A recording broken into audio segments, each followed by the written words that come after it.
The question refers to Surah Baqarah, ayat 133, page number 5.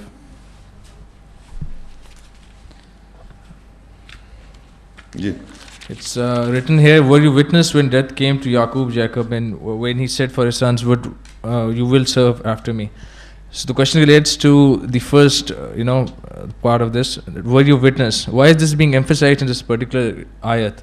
Why is Allah asking us as to whether we were witness to this particular occurrence? Is there any particular reason for this?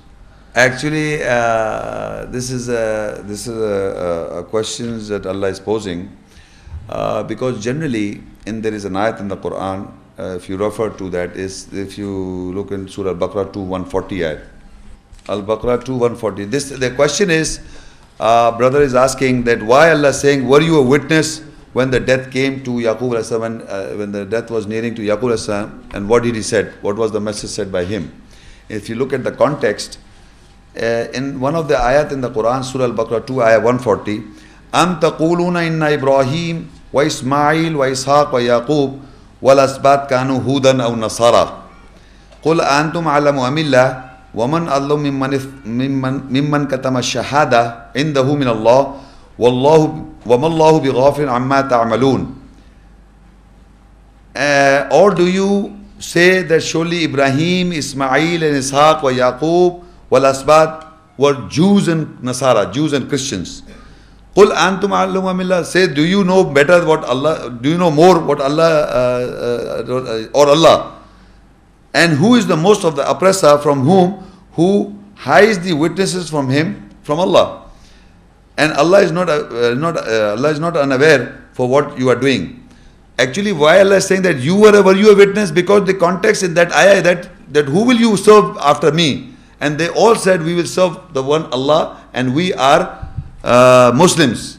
But the people in the world are referring to that these are the Jews and the Christians. This Ibrahim alayhi salam, Ismail alayhi salam, Ishaq alayhi salam, Yaqub alayhi salam, they are all Jews and Nasara. Today also they are referred as Jewish prophets. So this is the context that Allah is posing a question. Were you a witness? What happened when what they said? All these prophets said we are Muslims. So Muslim is supposed to be starting after Muhammad sallallahu alaihi wasallam. That is the concept. So Allah said, were you a witness at that time? When the death approaches to you, to Ibrahim, Yaqub alayhi salam, and he said, whom you will serve after me? And they said, we will serve your father, your Lord of your Allah, your Ilah. We will serve the Ilah of your ancestor, the Ibrahim and Ismail and Ishaq. Ilahum wahida wa nahlu muslimun. First of all, the serving of Allah is one, and we are Muslims. So they are referring, these people are referring to the worldly people, are referring, these Ibrahim al-Islam, Ismail Sahab, Ishaq al-Islam, Yaqub, they are referring that they were Jews, the Jewish prophets. To this context, and another ayat in Surah Al-Imran 375, Allah said Ibrahim was not a Yahudi or Nasara, but he was a Muslim. Why Allah is trying to clarify? You look in the 367 ayat, Ma kana Ibrahim Yahudiyam wala Nasraniyam walakin kana Hanifam Muslima. وَمَا كَانَ مِنَ الْمُشْرِكِينَ. That Ibrahim was not a Yahudi or a Nasara or a Jew or a Christian.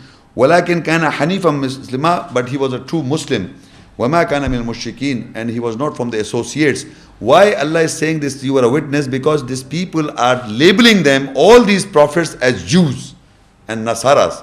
And Allah is to clarify again and again, if you note in the ayats now, in this ayat, particular to Ibrahim alayhi salam, that he said, Ana aslim to Rabbil Alamin, Qala aslamtu li Rabbil Alamin. He said, I submit for the Lord of the worlds, Ibrahim alayhi salam, and people are saying he was a Jew. So you watch out, if you follow Ibrahim alayhi salam and the sunnah of example of Ibrahim alayhi salam, people will call you a Jew.